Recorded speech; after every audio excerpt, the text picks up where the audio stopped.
Welcome to Fantastic Realm. I'm Iyare, and this is your weekly roundup of the best in new comic books. We're approaching the latter stages of DC's massive crossover Final Crisis as issue 5 of 7 hits the stands this week. More of that gorgeous J.G. Jones art and another dense, very complicated script courtesy of Grant Morrison. It's one of those kind of Marmite situations. You'll either love or hate this book, but if you have any interest in the DC universe and you want to understand what's going on over the next few months, then you'll probably need to have read this or being at least referred to this at some point. So if DC's your bag, then you definitely need to get this book. Final Crisis number 5 hits your stands this week. Next up this week is Action Comics 872. Now this is part of the new Krypton storyline. It's part 7. And now we haven't had a chance to review this so far, but it's a really good ongoing kind of crossover.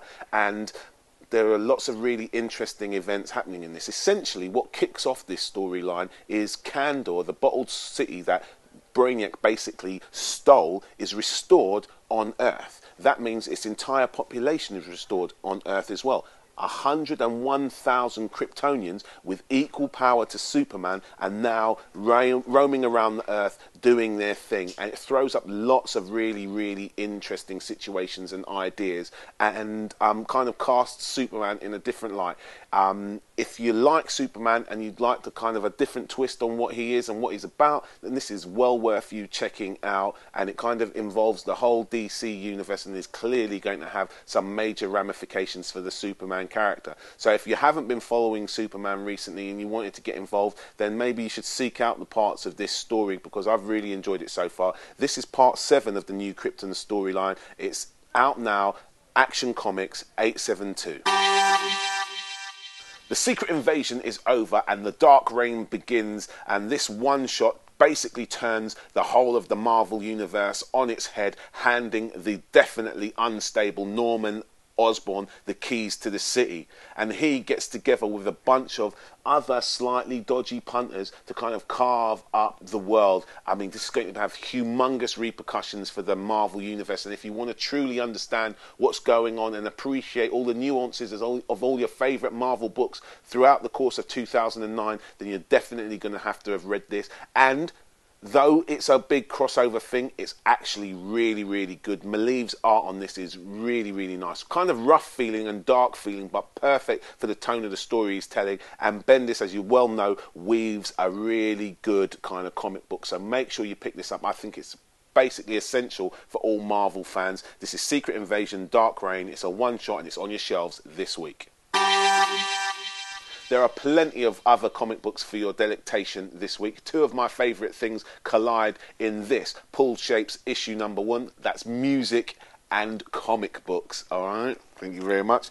Fans of the classic combination of Garth Ennis and Steve Dillon will have to grab this. Punisher Warzone. With the film out soon, this is pretty much going to sprout legs and walk off the shelves by itself.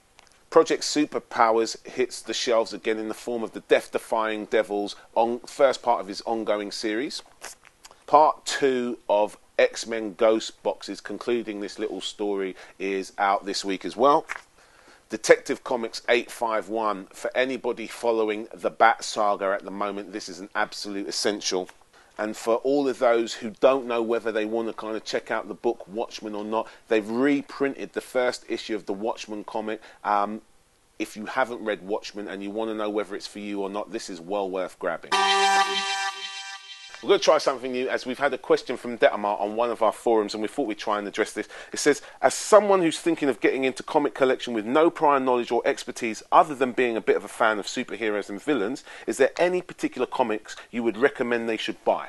Okay, so we think things like The Amazing Spider-Man, The Hulk at the moment, The Sword, and Invincible would be really good books for you to check out, because they're all big, bright superhero stories that don't have too many of the dark elements you say later on in your message that you don't like. And also, just as a quick one, you've also mentioned that which would we choose? If we had to choose one or the other, would we choose Marvel, DC, or any of the other independent houses?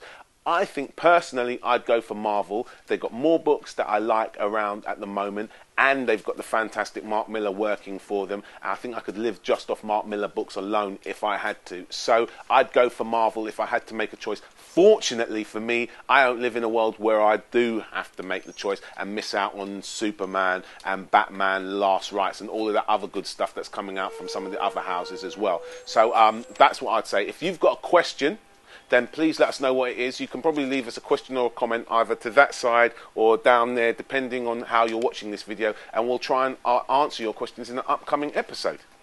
That's pretty much all we've got time for this week. We'll catch you next week on Fantastic Realm.